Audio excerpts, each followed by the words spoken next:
안녕하십니까. 자, 시험 잘 보셨습니까? 좋습니다. 자, 18회 주택관리사부 자격 시험, 주택관리 실무에 대한 이제 해설을 진행을 할 텐데요. 이번 시험은 상당히 쉽게 출제됐습니다. 미리 좀 말씀을 드렸지만은, 기본적으로 이제 주택관리 실무에서 이제 고득점 여러분 충분히 하셨고, 당연히 이제 합격하셨고 그렇습니다.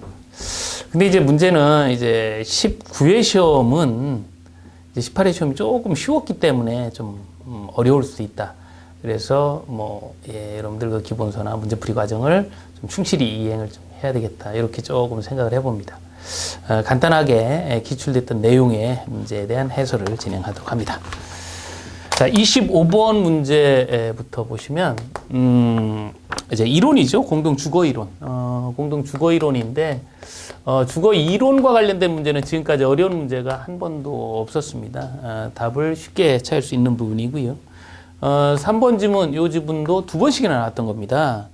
자, 분쟁이 발생했다. 그러면 서로 합의하는 게 우선이죠. 소송하자, 법원에 가자. 이게 먼저는 아니죠. 법적 분쟁은 최후의 수단이다라는 겁니다. 그래서 3번이 잘못됐어요. 그러니까 이 정도는 여러분들 쉽게 정리할 수가 있죠. 자, 26번 문제 보시면 관리사무소장 업무, 이런 유형의 문제는 18회뿐만이 아니고 19회 때도 계속 나올 수 있는 겁니다. 왜냐하면 자격증 취득해서 관리사무소장님 하시면 뭔 일을 할 거냐. 근데 이 답은 아주 쉽게 찾는 거예요. 왜냐하면 이 내용이 어려운 것은, 그러니까 관리사무소장 업무 뭐합니까? 포괄적으로 진짜 많은 일을 하잖아요. 이런 건 외울 수가 없습니다. 그죠? 그렇기 때문에 이런 업무는 실제 그 내용 속에서 실제 답은 아주 쉽게 찾을 수가 있다. 자, 2번 내용 보시면 관리사무소장 공동주택 운영관리 유지보수 교체 개량, 이런 업무를 당연히 하고요. 입주대표회의가 해야 되는데 입주대표회의 출장을 갔다. 하시는 일이 있으니까 출장을 갔다. 그럼 관리사무소장이 어떻게 해야 돼요? 당연히 대리를 해야 되겠죠. 그죠? 대리가 가능하죠. 근데 여기는 대리에서 재판상 또는 재판 행위를 할 수 없다 그랬으니까 대리가 가능한데 못한다 그랬으니까 2번이 잘못되어 있습니다. 자, 계속해서 27번 문제인데요. 이런 것들은 참 주의를 해야 돼요. 물론 이제 기본적인 과정에서 이런 내용은 이제 확실히 공부를 하는데, 자, 이게 이제 만족도 평가 이렇게 돼 있고, 이건 이제 뭐에 대한 만족도 평가냐? 주택관리업자입니다. 관리업자에 대해서 만족도를 평가하겠다 그 얘기인데, 사실 이제 핵심은 이제 평가와 공개, 이렇게 이제 두 가지로 나뉘죠. 그래서 평가 대상이 있고 공개 대상이 있어요. 각각 다릅니다. 그러니까 이렇게 어떤 내용에 있어서 구분해야 될 것들은 반드시 구분합니다. 평가 대상은 의무관리 대상이에요. 그러니까 의무관리 대상은 다 평가할 수 있습니다. 잘한다, 못한다. 평가할 수 있죠. 근데 이제 공개 여부는 이건 신중해야 돼요. 이거 잘못 공개가 되면 이제 망하는 겁니다. 주택관리업자가. 그러니까 이 일정 요건에 해당할 때만 공개한다 그 얘기죠. 그래서 이 일정 요건이 어떻게 되느냐, 우리 이제 그 규정 보면 이제 두 가지를 얘기를 하죠. 입주자 등, 전체 입주자 등. 그러니까 우리가 이야기하는 경우라고 하면 입주자 사용자 할 거 없이 전체 입주자 등의 10분의 1 이상이 참여를 했다. 그러니까 어느 정도 참여를 해야 공개한다는 얘기예요. 한두 사람이 평가한 거를 마치 이게 전체인 것처럼 공개했다가 한두 사람이 못해 이렇게 하면 이제 망하는 거죠. 그래서 이렇게 어느 정도 해야 되고, 또 우리가 또 하나의 요건을 보면 최소 입주자 등 50세대 이상, 50세대 이상이 참여한 경우, 이렇게 이야기를 합니다. 그러니까 너무 작으면 안 된다 그 얘기죠. 근데 이제 문제의 핵심은 뭐였냐면, 요 요건도 알고 요 요건도 알고, 그런데 이 둘 사이의 관계가 뭐냐, 밑이라는 거죠. 밑. 우리 이제 and라고 하는 거죠. and. 우리 이제 지문에서는 오와 또는 이렇게 나왔으니까 이건 이제 잘못된 거예요. 여기 이제 개념을 철저하게 이해를 해야 됩니다. 그러니까 이렇게 또는 이렇게 되면 공개하는 게 아니라 이 두 가지 요건에 모두 해당할 때 공개한다 그 얘기예요. 가령 이런 경우입니다. 예를 들어서 이제 만족도 평가를 하는데 의무관리 대상이 몇 세대냐면 예를 들어 5,000세대짜리예요. 5,000세대. 5,000세대짜리인데 몇 세대가 평가 참여했냐면 51세대가 참여를 했습니다. 그럼 50세대 이상이니까 공개해도 되겠네? 이러면 안 돼요. 여기엔 해당이 되지 않습니다. 이건 뭐예요? 여기는 50세대 10분의 1이니까 500세대잖아요. 500세대. 그러니까 51세대와 500세대, 50세대와 500세대 모두 공유되는 거. 그럼 500세대죠. 그죠? 그래서 이게 이제 및이라는 거예요. 근데 우리 지문에서는 또는 그래서 이 부분이 잘못되어 있습니다. 그러니까 요 이제 및 또는 오와 뭐 이런 개념도 정확하게 정리해야 되고요. 예. 그다음에 28번 관리 주체 업무. 이것도 마찬가지죠. 지속적으로 출제될 수 있는 거예요. 법적으로 관리 업무를 집행하는 자를 관리 주체라고 하는데 관리 주체가 해야 되는 업무 이것도 뭐 관리상 업무만큼이나 굉장히 많습니다. 근데 이제 통상 이거는 이제 입주자 대표회의의 업무와 많이 비교가 돼요. 업무라고 안 하고 이제 의결사항이라고 하는데 그 이유는 입주자 대표회의는 의결기구라 그러고 의결기구 이건 이제 집행기구라 그럽니다. 그래서 요 차이 요거죠. 그래서 지금 여기도 내용 보시면 3번 보시면 관리비 집행을 위한 예산 뭐 승인하고 이런 문제는 다 입주자 대표 의결사항이죠. 이때 의결사항을 얘기를 합니다. 그래서 실제 답 찾기는 오히려 쉽다. 이렇게 이제 보셨고요. 그 다음에 이제 살펴보실 부분이 29번입니다. 동별대표자 선거 관리와 관련된 부분인데요. 요건 이제 올해 이제 개정된 내용을 정의를 한 겁니다. 그래서 선관위위원회 이런 결격 사유나 이런 것들이 이제 조금 이제 바뀌고 이제 그걸 물어본 거예요. 그래서 일단은 29번은 이제 옳은 것은인데요. 그거 보시면 이제 4번. 4번 보시면 선관위는 구성 과반수로 의사를 결정을 합니다. 그건 이제 맞는 얘기고 1번부터 이제 잘못된 부분을 좀 들여다보면 동별대표자 및 선관위원 임기 중에 사퇴한 사람은 사퇴할 당시 임기가 끝나지 않은 사람은 될 수가 없지요. 근데 있다 그래 잘못돼 있고 그 다음에 소속 직원 1명의 위탁은 500세대 이상입니다. 그죠? 그래서 잘못돼 있고 3번은 이제 선관위의 구성 운영 업무 이런 거 어디서 정하느냐? 그럼 그 아파트에서 알아서 정하는 거 아닙니까? 관리의 규약으로 정하죠. 국토교통부 잘못돼 있습니다. 4번은 옳게 돼 있고요. 이렇게 이제 사퇴한 사람, 이런 사람들 또 동별대표자 이런 사람들은 선관위 위원이 될 수가 없죠. 본인도 될 수 없고 배우자나 직계존 비속도 당연히 될 수가 없습니다. 그죠? 근데 누군 되고 누군 안 된다. 그건 잘못돼 있죠. 그래서 이 5번인가요? 예, 요렇게. 그래서 답은 이제 4번. 이렇게 체크가 됩니다. 자, 그 다음에 정리되는 부분은 이제 30번이요. 담보 책임 및 하자 보수. 우리가 이제 담보 책임 하자 보수할 때 이제 가장 핵심은 하자가 뭔지를 알고 하자를 요구할 수 있는 이행, 요구. 이거를 이제 우리 법령에 청구라 그럽니다. 하자 청구. 그 다음에 이행 의무. 그래서 이 하자의 범위와 이행 요구권자, 이행 의무자 이걸 이제 구분할 수 있어야 되죠. 이행 의무는 당연히 입주자, 입주자 대표회의 또 관리 주체, 관리단, 이자를 우리는 입주자 대표회의 등이다 이렇게 이제 표현을 했고, 이행 의무자는 크게 사업 주체, 또 여기 있는 관리단인 건축주, 또 신증 계대리 행위 시공자 뭐 이렇게 이제 이야기가 되는데 신증 계대리 뭐 개축 대수선 리모델링 행위 시공자 이자들이 이제 이행 의무자예요. 그래서 이자들이 청구를 하면 이제 이자가 이제 의무화하는 이런 형태를 취합니다. 그래서 1번 보시면 하자보수 청구는 입주자 단독으로 할 수 없냐? 아니요. 이게 청구권자입니다. 입주자가 청구를 해도 되고 관리처가 청구해도 되고 입주자 대표 청구해도 되고 관리단이 청구를 해도 돼요. 근데 통상 우리는 이제 입주자 대표회의가 그 이제 대응을 하고 있다 이렇게 보는 거죠. 자, 그 다음에 뭐 내용 정리됐고, 자 31번 보시면 임대주택 관리와 관련해서 옳은 것은 자 이렇게 돼 있어요. 의무기간이 지났다 그러면 그 모아놨던 특별선 충당금은 새로 구성된 입주자 대표에 넘겨주면 돼요. 그래서 1번이 옳게 돼 있고, 2번 보시면 이사라는 직함은 없습니다. 임차인 대표회의에 회장, 부회장, 감사 이렇게 있죠. 이사 이렇게 표현이 잘못돼 있고, 그 다음에 자체 관리하려면 시장구청장 인가를 받아야 돼요. 근데 3번에 신고해라. 이것도 잘못되어 있고요. 회의 소집한다면 5일 전에 공고를 합니다. 경비를 당연히 받을 수가 있죠. 따라서 31번은 1번을 선택하시면 되겠네요. 그죠? 내용이 뭐 그렇게 까다롭거나 하진 않습니다.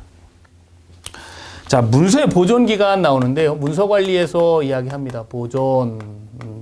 특히 이제 요거는 크게 세 가지 형태로 기억을 한다 그랬어요. 5년짜리하고 3년. 그리고 2년짜리 이렇게. 5년은 두 가지죠. 관리비하고 퇴직금. 중간정산 서류. 3년짜리는 중요한 거. 그래서 어린이, 하수도, 근로자, 남녀고용 이렇게 됩니다. 그리고 이제 나머지를 2년 이렇게 보시면 되죠. 그래서 요 내용도 1번에 보시면 관리비 그러면 관리비 그러면 5년 잘못돼 있고요. 2번 보시면 소방시설 이건 나머지니까 2년 해야 되고요. 1년 아니고 그다음에 근로기준법 근로자 이거 3년 해야 되죠. 3년 해야 되고 그다음에 승강기 이것도 기본이니까 2년이라고 해야 되죠. 그다음 5번 어린이 이거 3년. 그래서 옳게 표현되어 있는 건 5번만 옳게 표현되어 있네요. 그죠? 그래서 이건 이제 문서 보존 기간은 다 이제 문서 관리에서 이렇게 핵심적인 키워드로 다 정리를 합니다.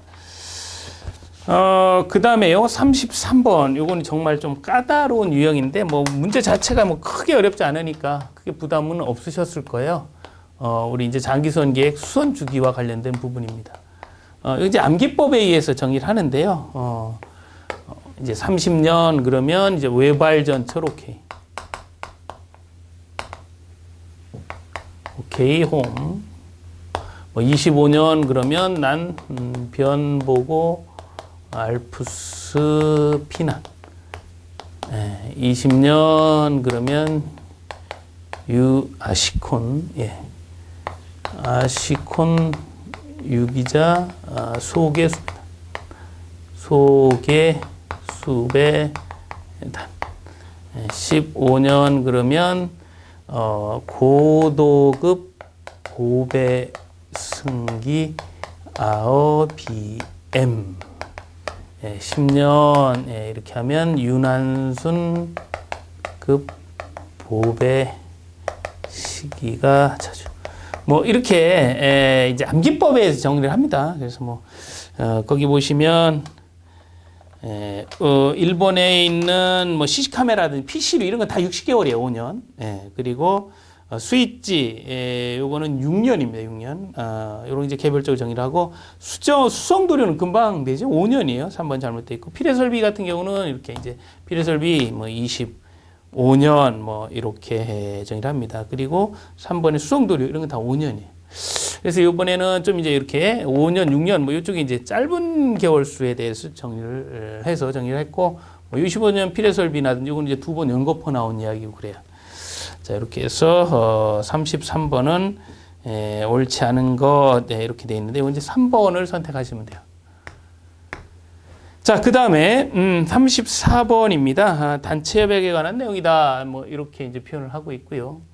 단체협약과 관련해서 이제 신고는 다 15일 이내 하도록 돼 있죠. 근데 2번은 30일 이내 해라 그래서 2번이 잘못되어 있습니다. 30일이 아니고 15일 이내에 이렇게 신고하도록 하고 있고 이 단체협약도 마찬가지로 근로계약과 마찬가지로 2년을 초과할 수는 없습니다. 그죠?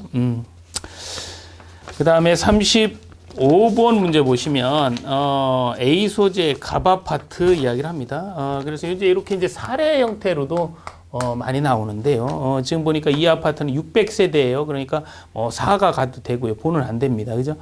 그다음 1번 보시면 65세 이상 가능하죠. 65세 이상. 이제 65세는 우리 실무와 관련해서는 65세 이상 가입하면 고용보험에 실업급여 적용이 안 된다는 것 뿐이지 똑같습니다. 근데 여기는 젊은상 교체 요구에 있다. 이건 부당인사죠. 1번이 잘못되어 있습니다. 자, 그 다음에 36번이요. 입자대표의 구성과 관련해서 이야기인데요. 이건 이제 내용은 좀 복잡하지만 우리가 이제 입자대표를 구성을 하겠다. 그러면 우선 이제 동별 대표자를 뽑잖아요. 동별 대표자를 이제 뽑게 되는데 동별 대표자는 자격 요건에 맞아야 되고 결격 사유가 있으면 안 돼요. 그러면 이 결격사 10가지 있으면 안 됩니다. 여기에 해당하는 자 중에서 그 뽑히기로 한 그건 이제 선거구라고 하죠. 그래서 선거구 입주자 등이 뽑죠. 등이 이제 뽑습니다. 이제 한 명 출마했느냐, 2명 출마했느냐, 뭐 이렇게 2명 이상 출마했느냐에 따라 달라지는데, 요건 이제 가장 중요한 요 자격 조건을 물어봤습니다. 자격 요건. 동별 대표자는 3가지. 주, 계륙, 이, 뭐 이렇게 공부를 했을 거예요. 이게 이제 무슨 얘기냐면, 동별 대표자가 되려고 하는 자는 주민등록을 해놔야 되고요. 계속해서 6개월 살아야 돼요. 사용자는 안 됩니다. 입주자만 되죠. 근데 여기에 4번 지문을 이렇게 들여다보시면 선출공고일 현재 주민등록은 돼 있네요. 계속해서 6개월 살았어요. 근데 사용자가 아니고 입주자여야 되죠. 그래서 4번이 잘못되어 있습니다. 자, 그 다음에 그래서 이제 이런 유형의 문제가 사실 이제 우리가 이렇게 해설을 하기 때문에 이것만 뽑아서 말씀을 드리는 부분이지 실제는 입주자 대표의 구성은 내용이 많기 때문에 전체적으로 틀을 흐름을 이렇게 잡고 계셔야 돼요. 자, 그 다음에 이제 37번 보시면 승강기. 승강기는 승강기시설 안전관리법령이 계속 나오다. 이렇게 이제 이론 문제가 출제가 됐어요. 지금 승강기 안전장치 중에 엘리베이터 카가 최상층이나 최하층 정상 운행 위치를 벗어나 운행하는 것을 방지하기 위한 안전장치. 자, 우리가 이제 이렇게 승강로가 있습니다. 그리고 여기는 이제 이렇게 이제 뭐 층별로, 이렇게 이제 층별로, 이렇게 이제 카를 탈 수 있는 부분이 있죠. 그러면 카가, 크진 않죠. 한 층만 하죠. 이렇게. 카가 이렇게 이제 구동을 하게 됩니다. 기본적으로 이제 승강기 구조와 관련해서 보면 이렇게 이제 카가 있고요.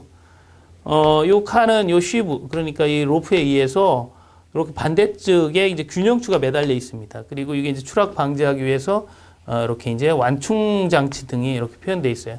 여러 가지 안전 장치가 있습니다. 지금 보시는 것처럼 완충기라고 하는 건 여기 있는 부분이고 추락 방지판이라 그래서 이게 승강기가 이렇게 있지 않고 중간에 멈출 때 만약에 이렇게 중간에 멈추는 경우 있잖아요. 그러면 이제 사람을 구출을 할 때 이렇게 내려왔다 이거 추락할 수 있어요. 그래서 이 밑에 추락 방지판이 이렇게 달려 있습니다. 전자적 장치 앤 브레이크, 또 조속기라고 하는 건 이제 가바나 이렇게 이제 이걸 속도를 조절하는 부분이라고 이렇게 보시면 되고 리미트 스위치가 말 그대로 상한 하한을 정하는 겁니다. 이 카가 최상층과 최하층을 벗어나면 자동으로 정지하게끔 되어 있는 장치를 우리가 이제 리미트 스위치라고 하죠. 그래서 3번 이렇게 정리하시면 되는데 이것도 이제 법령 위주로 이제 이렇게 진행이 됐던 부분이라서 다소 좀 까다롭다 이렇게 느끼실 수도 있는 부분이에요. 그러니까 이 설비와 관련된 부분은 실제 이제 기출이 어느 부분이 될지 모른다는 거죠. 이 많은 내용이 있어. 그래서 우리가 이제 설비와 관련된 문제가 15문제 이상 나오지만 요 문제에서 이렇게 많은 문제를 접근하기가 좀 까다로운 부분도 이런 부분 때문이라고 볼 수가 있습니다. 자, 그런 반면에 38번의 급수 설비는 이것도 이론이 좀 방대하긴 한데 이거 이제 크로스 커넥션을 매번 물어보고 있어요. 지금 이제 3번째 나온 겁니다. 커넥션 주관식 써봐라 이렇게도 나왔었어요. 이거는 교차배관인데요. 이 드시는 물은 깨끗하고 안전한 물인데 오염된 물이 일로 들어오면 안 된다는 거예요. 교차에서 설치하지 말아라. 그래서 4번에서 보시면 급수설비 오염 원인으로 드시는 상수와 상수 이외의 물질이 혼합되는 거 이거를 크로스 커넥션이라고 합니다. 캐비테이션은 공동현상이라고 하는 거예요. 펌프 물을 끌어올리지 못하는 현상을 얘기를 합니다. 따라서 38번은 4번 이렇게 이제 보시면 되고 그 다음에 이제 39번이요. 우리가 이제 단열과 관련된 부분이 최근 많이 이제 출제되는 것이 단열 재료인데요. 이 단열에 대한 설명과 단열재에 대한 설명을 이야기를 하고 있습니다. 단열이라고 하는 거는 열을 차단하는 거 이걸 얘기를 하죠. 뭐 쉽게 알 수가 있는데 단열재 중에 뭐 이 저항형 단열재가 있고 저항형 단열재 대표적인 게 스티로폼 같은 거죠. 그죠? 이런 거 이제 저항형이라고 하고 반사형 단열재는 여기 이제 알루미늄 바학 같은 거 호일 우리가 얘기하는 이런 거 이제 반사형이라고 그럽니다. 그래서 이제 일반적인 우리 단열재는 이제 저항형 단열재인 스티로폼 이런 부분은 잘 알고 계시고 지금 여기는 알루미늄 바학, 호일 이런 것들은 반사형 단열재죠. 3번이 이제 잘못되어 있습니다. 알루미늄 박은 저항형 단열재는 일정 두께를 가지고 있죠. 그죠? 압축이든 아니든. 그죠? 그래서 이건 이제 저항형, 이건 이제 반사형. 이렇게 표현을 합니다. 따라서 3번. 이렇게 하시면 되고. 그 다음에 40번 문제인데요. 배수 트랩과 관련된 이야기인데요. 이건 어려운 내용은 아니고요. 배수 트랩은 우리 이제 많이 설명하는 것 중에 하나잖아요. 그래서 이 배수 트랩은 어디에 설치되느냐? 이렇게 했을 때, 예를 들어 이제 세면기가 이렇게 있다. 그러면 세면기가 이렇게 있다. 그러면 물을 이제 공급을 할 때 이렇게 안 하고 여기 이제 트랩을 설치를 하잖아요. 이렇게. 이렇게 해서 이렇게 해서.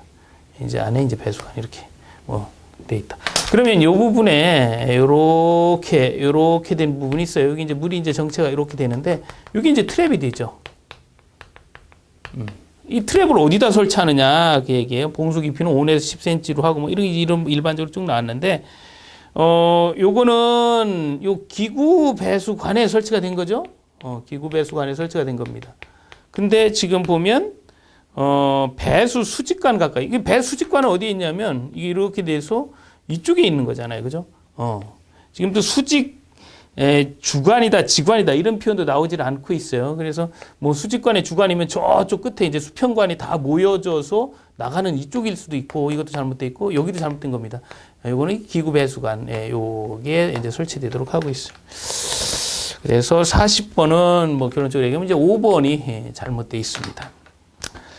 그 다음에 이제 41번 문제 보시면 이제 국가 하자안전 기준인데요. 지금 이제 문제가 이제 대략 이제 쉬웠지만 이 소방과 관련된 문제는 세 문제가 출제가 됐어요. 그러니까 사실은 그렇게 문제 자체가 쉬워서 그렇지 조금만 까다롭게 내면 이것도 그 범위는 상당히 어려운 부분일 수 있다 이렇게 보여집니다.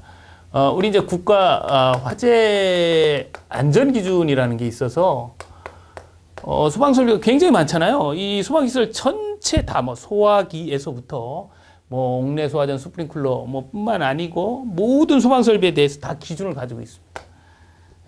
이게 이제 굉장히 좀 어려운 부분이고, 그래서 이제 우리 국가 화재 안전 기준의 문제를 냈는데, 이 중에서 이제 물어본 게 무선통신 보조 설비에 대한 이야기죠.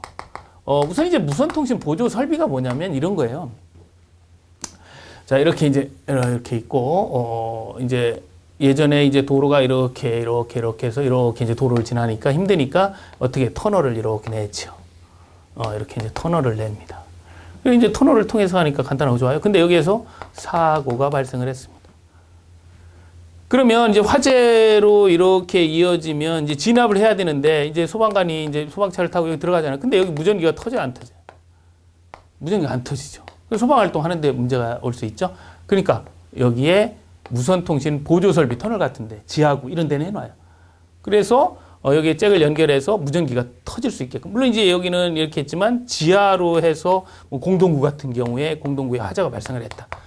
그럼 여기에 무전기 안 터지잖아요. 그럼 안 되니까 이렇게 단자를 설치를 해서 거기에 연결하면 무전기가 빵빵 터지도록 해놓은 설비를 무선통신 보조설비라 그래요. 그러니까 이거는 화재 진압할 때 오고 가고 해야 할 때 써야 되니까 오래 걸려야 돼요. 30분 이상 이렇게 공급을 할 수 있어야 된다라는 거죠. 그래서 5분인데 여러분들 학습할 때는 무선통신을 그냥 휴대폰 선 없잖아요. 유선 아니고 무선이잖아요. 보조금 주는 데가 어디예요? 세 곳. K도 있고 L도 있고 S도 있고 이렇잖아요. 그죠? 그래서 세 곳 30분. 이렇게 이제 암기를 했던 겁니다. 그래서 답은 쉽게 정리하셨을 거예요. 그죠? 자, 이렇게 이제 화재 안전 기준이 이렇게 이제 예측됐던 곳에서 나오면 충분히 이제 맞추지만 이제 그렇지 않으면 손도 못 댑니다. 그러나 이제 문제는 어떤 문제가 나올지 모르기 때문에 전체적으로 이런 유형의 문제는 어렵다 이렇게 이야기할 수가 있는 거예요. 조금만 여러분들 그 범위를 벗어나면 절대 손을 못 대죠. 자, 그 다음에 이제 42번 보시면 우리 이제 리버스 리턴 역환수 방식인데요. 이 역환수 방식이라고 하는 거, 리버스 리턴, 환수를 다시 돌리는 거예요. 왜 돌리냐면, 이거는 이제, 이렇게 이제 A, B, C에 우리가 이제 급탕을 하든, 이렇게 난방을 하든, 보일러를 통해서 공급을 했는데, 이렇게 이제 단관으로 하진 않죠. 복관합니다. 이렇게 다 복관을 합니다. 이렇게 복관을 해서 돌립니다. 돌리는데 문제는 뭐냐면 거리가 얘는 짧고 이게 점점 길어지면서 온도차가 이렇게 발생한다는 거예요. 유량차가 발생을 하기 때문에 얘는 빨리 가죠. 얘보단. 그러니까 어쩔 수 없이 돌아오는 관을 뒤로 돌려라. 이게 역환수입니다.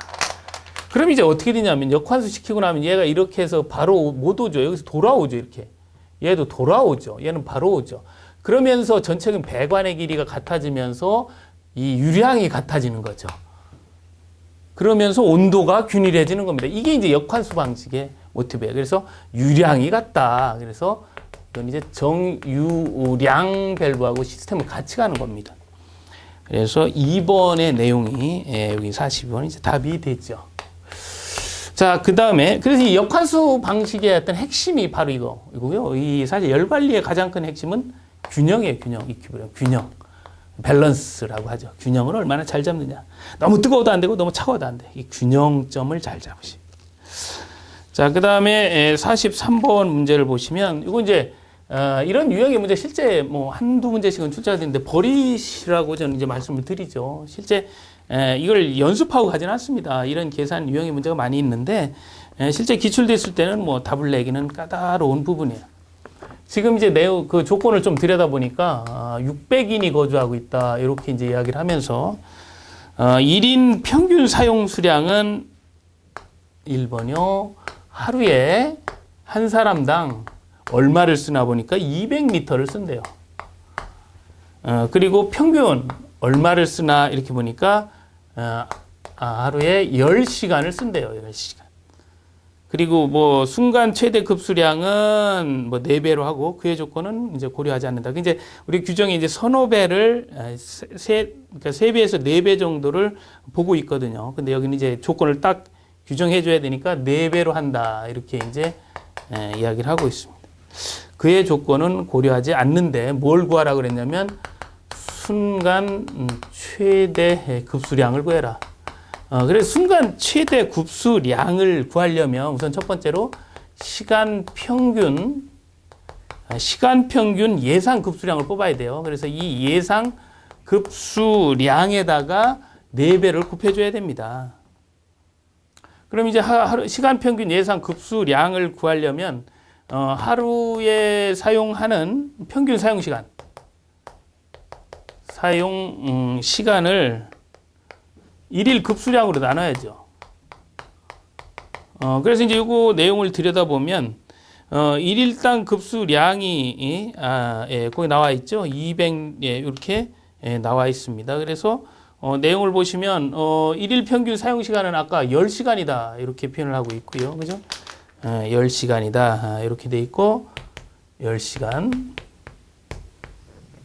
그 다음에 1일당 급수량을 보면 600명이 200리터를 쓰니까 실제로 6, 2, 12에 0을 하나, 둘, 셋, 4개를 해야 되죠. 뭐 이런 거 계산 잘 하셔야 돼요. 그래서 12만 리터가 되는 겁니다. 그죠? 전체 단지로 봤을 때. 그러니까 요거를 다시 이렇게 10시간이고 이렇게 되니까 이걸 약분해버리면 시간당 12,000리터. 12,000리터를 우리가 시간 평균 예상 급수량이라고 볼 수 있고, 요 시간 평균 예상 급수량이 몇 배? 4배를 뭐로 본다는 거예요? 순간 최대 예상 급수량으로 본다는 거 아닙니까? 그러니까 순간 최대 급수량은 12,000 곱하기 4 이렇게 되니까 그죠? 12,000 곱하기 4 하면 이제 이건 계산기 두드려 봐야 되는데, 근데 이제 여기서 주의하셔야 될 게 있죠. 우리 이제 문제에서는 요거를 어떻게 물어봤냐면 이거 주의하셔야 돼요. 항상 단위가 문제입니다. 리터인데 분당 리터예요. 분당 리터. 그죠? 근데 지금 여기서는 시간당이잖아요.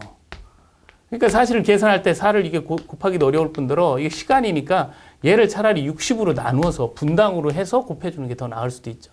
뭐 이것도 계산하기가 만만치는 않습니다. 그러면 요건 괜찮네. 6, 20이니까 200이 되나요? 200. 6, 22. 됐고 0이 3개니까 됐죠. 200. 그러면 200 곱하기 4. 그러면 분당이 됩니다. 그죠? 분당 200 곱하기 4니까 800리터가 되네요. 800리터. 그래서 이게 순간 최대 예상 급수량이 된다라는 거죠. 근데 지금 이제 보셨지만 이걸 찾아서 풀기가 실제 시험장에서는 까다롭습니다. 이런 문제는 매번 한 번씩 출제가 된다라는 걸 인지를 해야 돼요. 그래서 설비 쪽의 문제는 여러분들이 쉽게 답을 내실 것 같지만 기출됐던 문제를 보시면 뭐 한번 풀 수도 있겠다 싶지만 실제는 여의치 않다는 거죠. 그래서 사실 오히려 차라리 버리고 가는 게 좋습니다. 이런 내용들은 그냥 버려도 여러분들 뭐 만점 맞아 합격하는 거 아니잖아요. 그죠? 정확한 점수만 맞추시면 돼요. 그래서 늘 강조합니다. 이렇게 두루뭉술하게 공부하는 게 아니라 정확한 곳은 정확하게 공부를 하는 것이 필요하다. 이렇게 볼 수 있어요. 자, 44번 문제 보도록 하죠. 단물이라고 부른다. 그래서 우리가 이제 연수에 대한 이야기를 합니다. 우리가 뭐 연수, 뭐 경수, 이런 이제 물을 이제 분류를 하잖아요. 단물, 센물 뭐 이렇게 이야기를 하는데, 요 이제 경도를 구분할 때 연수보다 더 연수를 강연수라 그러고요. 경수보다 더 강한 센물을 강경수라 그래요. 그리고 연수보다 약한 건 약한 연수. 경수보다 약한 건 약한 경수 이러죠.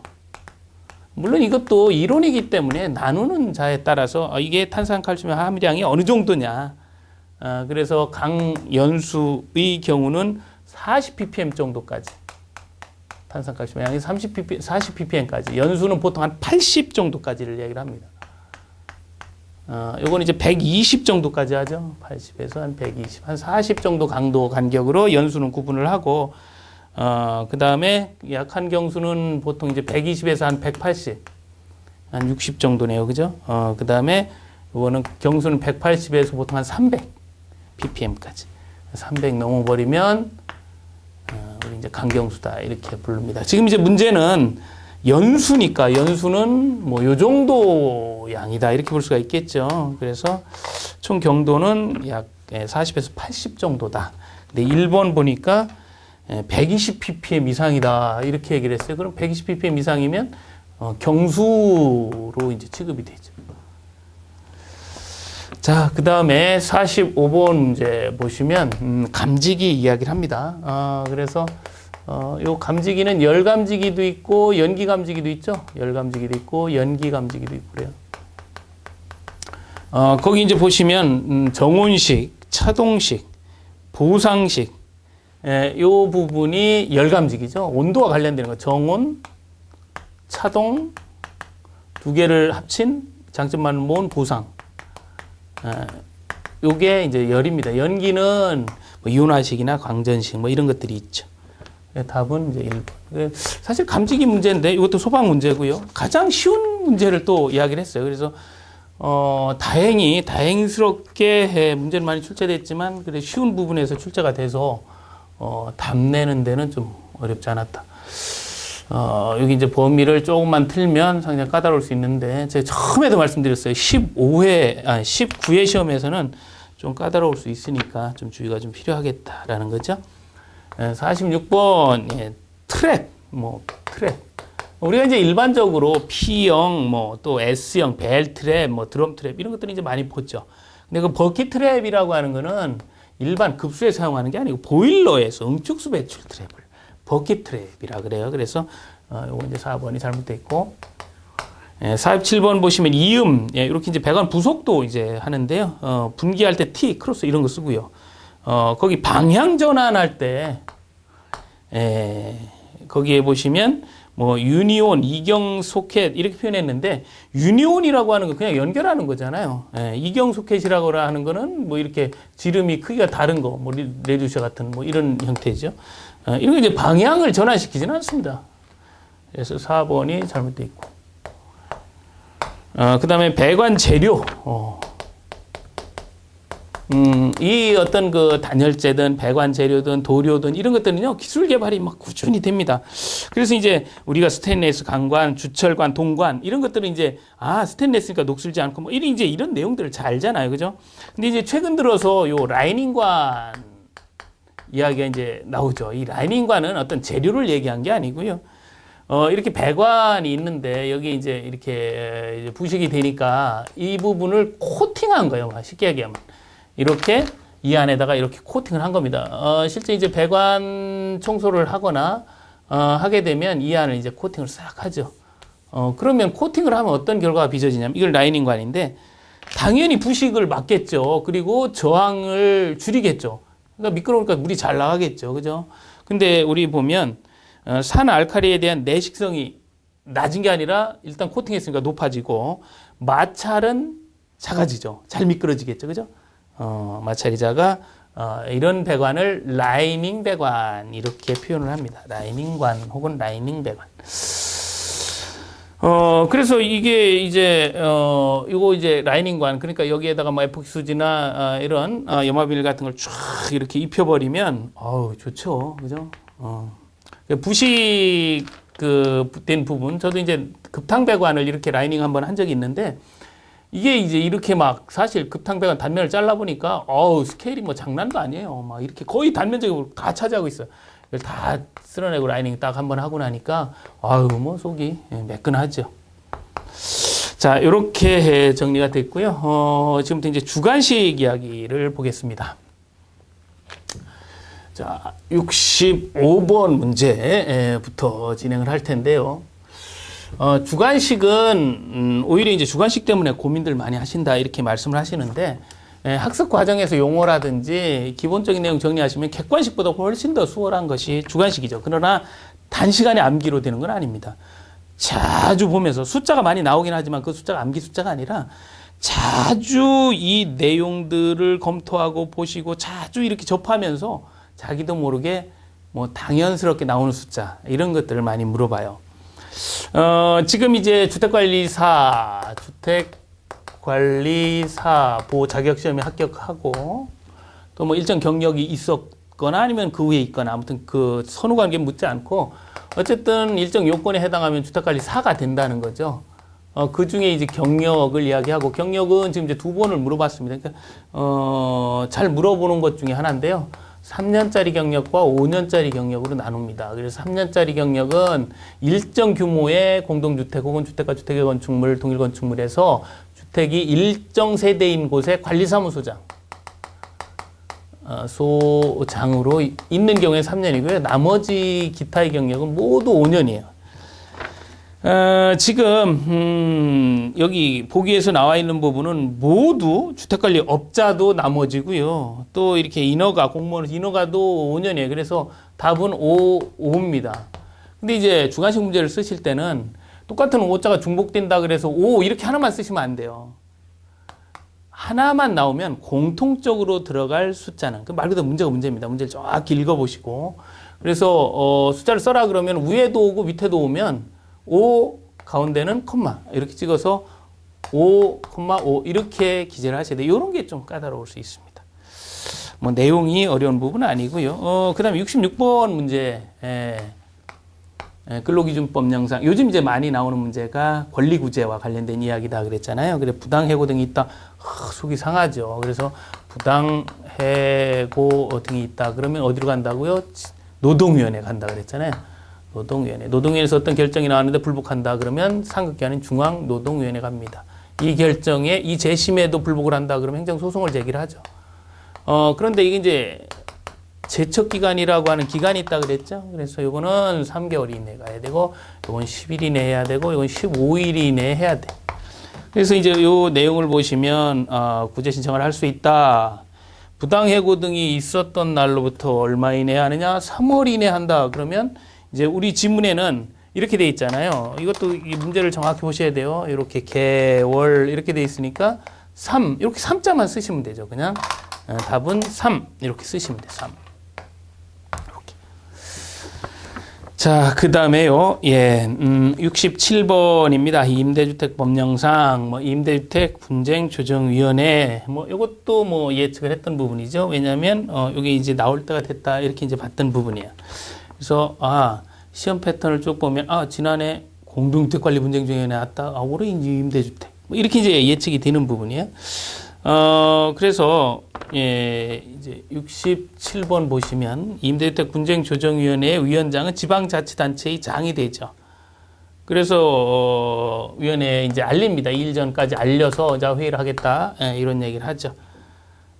그래서 이제 조정안을 받아들이면 이제 조정조서가 성립이 되고, 요 조정조서의 내용에 합의가 된 거예요, 합의가. 더 이상 얘기하면 안 돼. 더 이상 싸우지 말라. 그 얘기죠. 그래서 요렇게 여기는 일자가 있기 때문에 2일 이렇게 쓰시면 안 되고 요렇게 이 조정조서 이렇게 쓰시면 됩니다. 자, 68번이요. 68번 문제 보시면 장기선 계획 수립. 그래서 장기선 계획 수립 대상을 보면 300세대 이상 승강기, 중앙집중식, 지역난방, 주택과 주택의 건축물, 동일 건축물이 수립 대상이죠. 수립 대상인데, 자, 우리 이제 요 내용을 쭉 법령에서 이야기를 하면서 세대로 이야기할 때는 300세대 이상이죠. 모든 부분에 하는 건 아니고요. 공용 부분에만 합니다. 전유 부분 아니고요. 그래서 300, 공용 부분. 자, 이렇게 보시면 돼요. 그 다음에 이제 69번. 요것도 이제 매번 나오는 거죠. 하자담보 책임기간. 이렇게 나오고, 지금 객관식 여러 가지 나오다가 이제 주관식으로도 이렇게 처음 나왔는데요. 이거는 이제 시설공사냐, 아니면, 이게 이제 내력구조 분야에 따라서 하자의 범위가 다르고, 시설공사인 경우는 1, 2, 3, 4, 내력구조는 5년, 10년. 그래서 이제 1년짜리는 조금 머리 끝자로 다 합니다. 미칠 수도 있잖요. 이렇게. 2년짜리 많으니까 이건 나머지로 하고 3년짜리는 소재지구에 보수가 이사 와서 보수가 온 자발적으로 승인 났다. 자발 승인. 4년짜리는 홈 빠지지 말라고 방지철을 깔아놨죠. 보호바닥 지붕, 내력벽 기둥 이런데 지금 지문에서는 통신 신호 방제 설비 공사 중 자동화재 탐지 설비. 자동화재 탐지 설비. 그러면 이렇게 쭉 보시면 자동화재 여기 자발 승인할 때 여기 자동화재 탐지 설비. 이 자동제어와 관련된 자동화재 탐지 설비. 그래요. 그래서 요거는 3년. 그다음에 지붕 방수는 여기 있죠. 지붕 방수 4년. 그래서 여기 나와 있는 69번의 문제를 여러분들이 정리를 하실 땐 자동화재 탐지 설비 자발 승인 3년. 그 다음에 홈 방지철 지붕 4년. 방수의 지붕은 4년이다. 어느 분은 여기 이제 5년짜리에 보호, 바닥, 지붕 이렇게 돼 있거든요. 그리고 여기 이제 내력벽, 기둥 이렇게 돼 있으니까 지붕이 5년 아니에요? 이렇게 생각하시는 분인데 그렇지 않아요. 여기서 잘 보시면 지붕 및 방수 공사 중 지붕 공사. 그러니까 시설 공사 중 지붕 공사는 4년. 내력 구조부인 지붕은 5년 이렇게 되는 겁니다. 그러니까 요것 구분하는 거가 사실은 뭐냐면 하자담보 책임기간에서 얘와 얘를 먼저 구분할 수 있는지를 물어본 거예요. 사실은 좀 더 깊이 있게 물어본 겁니다. 자, 그 다음에요. 70번 회계감사. 이것도 의미가 있지요. 우리가 이제 시험 문제다 하게 되면 그 시험 문제는 올해 개정된 문제가 거의 대부분이다. 올해 만들어졌거나 개정된 것 이야기를 하는데 요게 바로 그렇죠. 회계감사. 그래서 요 회계감사가 이제 올해 아주 화두였었습니다. 그래서 10월 31일까지 하라는 거예요. 그래서 이거 어떻게 하냐 이런 얘기가 많았습니다. 그죠? 그래서 이 회계감사를 해야 되는 건 일반적인 의무감사는 300세대 이상입니다. 300세대 이상이면 10월 31일까지 매년 당연히 1회 이상이겠죠. 연 1회 이상. 연 1회 이상 해라. 그래서 답을 내면 10일 이렇게 하시면 돼. 근데 이제 답을 내는 건 어렵지 않아요. 그죠? 거기도 매년 몇 월 31일까지 돼 있으니까 심각하게 얘기하면 1월 1월 31일까지 해라? 이건 좀 그렇죠. 2월은 아니고 3월? 그리고 4월도 30까지니까 아니고 그렇게 쭉 해볼 수도 있고요. 뭐 10월입니다만 또 10월 31일이 뭐 몇 번 옵니까? 한 번 오죠. 연 1회 이상. 뭐 어쨌든 요거 문제를 출제를 했는데 요거는 이제 회계감사가 올해 개정된 내용이라서 출제가 됐다. 이렇게 보시면 됩니다. 그 다음에 이제 71번 문제는 근로기준법상의 용어입니다. 근로기준법. 여기서 이제 두 가지를 물어봤는데요. 평균 임금과 소정 근로시간. 단시간 근로자죠. 예, 소정 근로시간을 알아야 되는데, 어쨌든 단시간 근로자. 요 두 가지의 개념을 알고 있느냐, 그 얘기죠. 평균 임금이라고 하는 것은 어떤 사유가 발생한 날 이전에 가장 최근에 이 사람의 시세, 잘 나간다. 이걸 반영하는 것이 평균 임금입니다. 그럼 최근 얼마 것까지를 반영하냐면 최근 3개월 것만 반영을 해요. 3개월 것만 보고 4개월, 5개월 이렇게 1년 뭐 이건 보지도 않습니다. 이게 이제 평균 임금의 개념이에요. 단시간 근로자라고 하는 건 뭐냐면 시간이 짧은 근로자잖아요. 그러면 얼마 일한다 이런 의미가 아니고 나하고 이제 일반 근로자와 같이 일을 하는데 일반 근로자의 소정 근로시간이라고 하는 것은 근로시간, 법정 근로시간 범위 내에서 일정 장소에 서로 정한 거예요. 이게 얼마인지 모르지만 아무튼 정한 근로시간이 있는데 그 근로시간보다도 내가 짧다.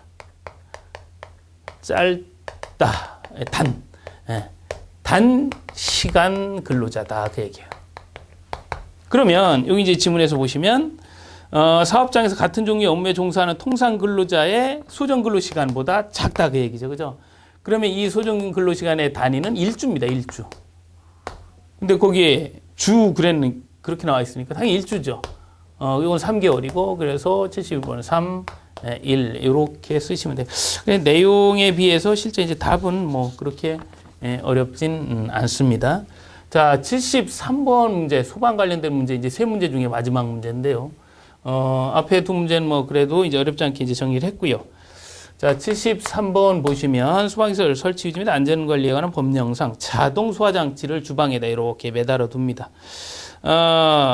또 뭐 여러 가지 장치가 있는데, 주거용 주방 자동 소화장치를 설치해야 되는 것은 아파트 등 30층 이상의 오피스텔의 모든 층이다. 이렇게 돼요. 그래서 1번에 바로 이제 주거가 아니죠.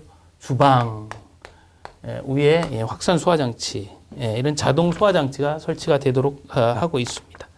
그래서 이거는 이제 법령의 이야기라서 사실은 좀 까다로울 수 있고 이게 또 30층 그러면 이제 쉽게 이제 오히려 쉽게 씁니다. 근데 요 이제 일반적인 이렇게 지문을 물어보면 좀 까다로울 수 있는데 어쨌든 이제 소방 관련된 세 문제 중에 마지막 문제였어요. 그래서 소방이 최근 들어서 정말 많이 출제되고 있다라는 거 좀 유념을 해야 됩니다.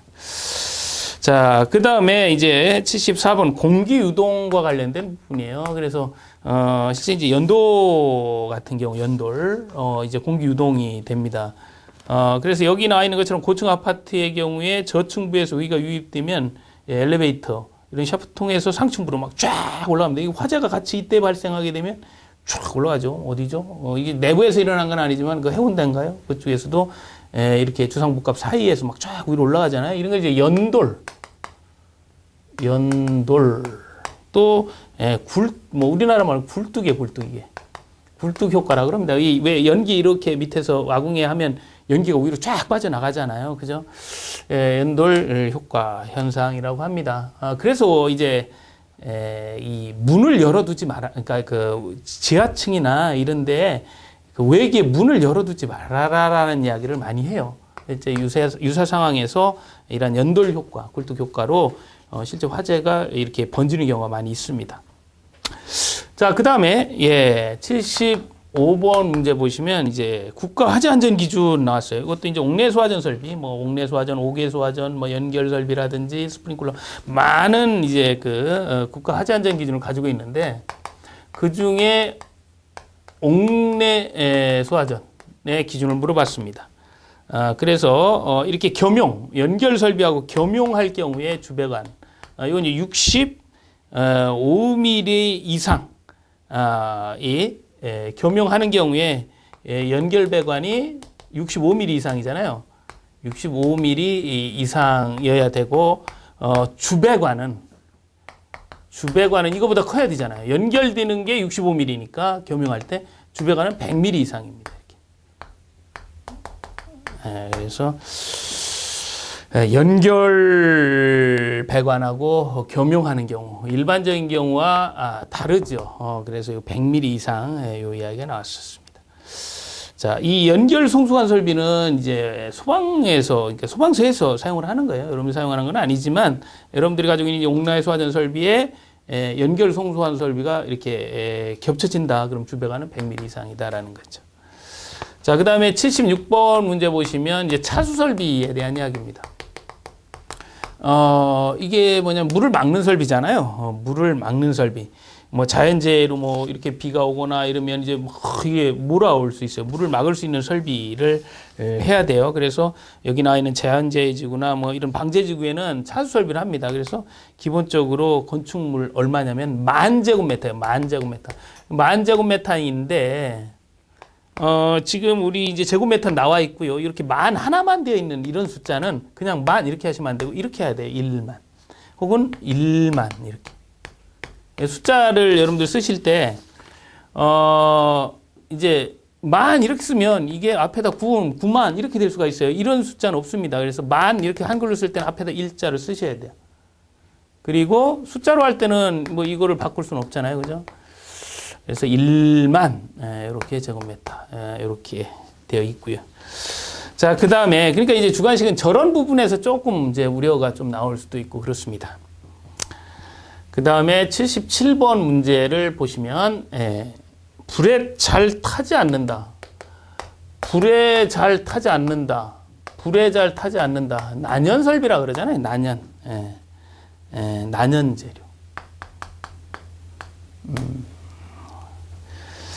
자, 여기 나와 있는 것처럼 불에 잘 타지 않는 성질, 어려운 성질, 난연 성질, 난연 재료, 이렇게 이야기를 하고요. 78번. 주택건설 기준 등에 관한 규정 난간인데요. 난간은 이제 뭐 공동주택 있다 그러면 여기 난간 설치하죠. 최상층. 난간 설치합니다. 이 난간을 설치하는 이유는 혹시 요 이제 추락 같은 거 이런 거 방지하기 위해서 만드는 거예요. 그죠? 안전상. 그러면 이 난간을 넘어가면 죽을 수 있는 사람은 넘어가지 않습니다. 어떤 사람이 넘어가느냐? 이게 넘어가도 죽을지 살지 모르는 유아들이 넘어가는 거예요. 그러니까 아이들의 시선에서 이게 바깥이 보이지 않게끔. 그게 이제 통상 한 120cm 정도까지. 그러니까 120cm 이상 돼서 눈이 더 이상 나오면 위험하다 이렇게 느끼는 거예요. 그죠? 이 정도. 그래서 난간의 높이는 120cm 이상 해라라고 규정이 돼 있어요. 물론 계단 같은 데는 옆에 떨어져 죽지는 않잖아요. 그러니까 이건 좀 낮죠. 90cm까지 이렇게 완화가 됩니다. 자, 그 다음에 79번이요. 이 통기관은 지금 연거푸석 계속 나오고 결국 이제 주관식까지 이렇게 나오는데요. 이건 이제 19회 때도 유념해서 보셔야 돼요. 공동주택 등에서 사용하는 통기 방식 중에 하나로 배수직관을 그대로 뭐 좀 쉬운 예가 나왔네요. 그죠? 이렇게 이제 기구 배수관이 있고 이거 수평 주관이 모여서 이렇게 이제 이렇게 배수직관에 연결해서 이제 유트랩을 거쳐서 저수시설로 갑니다. 근데 여기엔 뭐가 있다고요? 봉수가 있는데 이 봉수가 물을 버릴 때 따라다니니까 이 봉수가 움직이지 않도록 공기를 외부에서 공급시켜 줬으면 좋겠다. 그래서 여기서 물 버릴 때 따라오지 말라고 바깥쪽에서 공기가 들어오죠. 이렇게 개방해서 그대로 옵니다.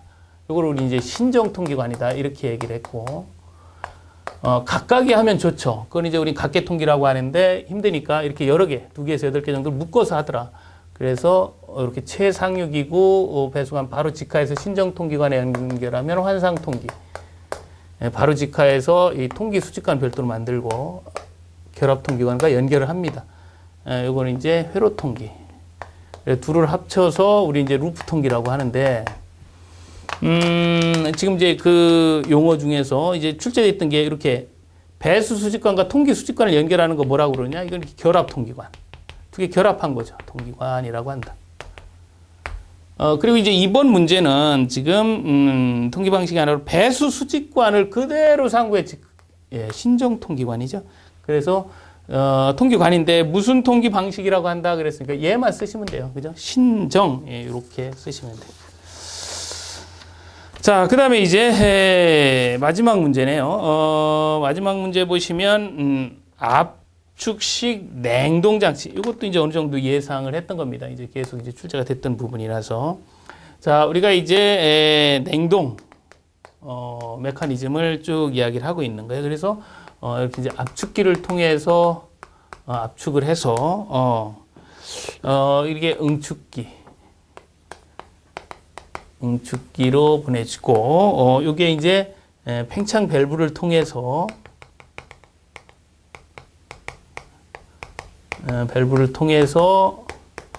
이렇게 일정 장소에 모여서 이게 다시 이제 압축기로 간다 그 얘기 아닙니까? 그래서 압축을 시키고 나면 컴프레셔로 빡 압축하고 나면 어때요? 힘을 빵빵하게 받죠. 고온 고압이라 그래요. 그래서 이 고온 고압을 이 응축기를 통해서 내보냅니다. 그죠? 그리고 나서 다시 팽창 밸브를 통해서 저온 조합으로 바꿔주는 거. 이걸 우리는 증발기라고 해요. 증발기. 그래서 증발기를 통하고 나면 저온, 저압이 되죠. 그럼 다시 압축을 해서 고온 고압으로 바꾸고 이런 시스템으로 진행을 합니다. 우리가 이제 증발하게 되면 어떻게 돼요? 뭐 이런 알코올순 같은 거 이렇게 만지면 증발되면서 시원하잖아요. 이게 이제 냉방하는 거예요. 냉방. 그죠? 이렇게 진행이 됩니다. 이 응축을 할 땐 열이 나잖아요. 이 고온 고압 에너지 이게 이제 난방할 때 쓰는 게 응축기죠. 이렇게 이제 볼 수가 있습니다. 그래서 뭐 이렇게 이제 냉동 장치인데 요 역할 저온 조합으로 만드는 거 이게 뭐냐? 냉방기다라는 거죠. 이게 증발기다라는 거죠. 자, 이렇게 해서 우리가 이제 기본적으로 이제 문항을 살펴보셨는데 이제 전체적으로 보면 그렇습니다. 이제 그 이론적인 부분도 있고 한데 사실 이론적인 부분이 너무 들쭉날쭉해요. 그래서 이거를 모두 접근하기가 어렵다 보니까 여기는 좀 편안하게 일정 부분만 여러분들이 이제 이렇게 진행을 하는 거. 그러니까 좀 틀리더라도 좀 편안하게 부담 없이 접근을 하시고 대신 법 규정에서 나오는 부분은 이제 개정됐거나 이런 부분들이 많이 나오기 때문에 좀 이제 훈련을 통해서 뭐 예를 들어 회계감사라든지 이런 이제 개정된 부분에 문제가 나오면 뭐 반드시 맞춰서 일정 점수 이상 여기서 얘기하는 뭐 6, 70점 이상을 이제 가져가는 거죠. 이렇게 가게 되면 뭐 여러분들이 이제 합격을 하시는 거예요. 자, 좋습니다. 자, 이렇게 해서 18회 자격시험에 대한 해설을 마치도록 하겠습니다. 고생하셨습니다.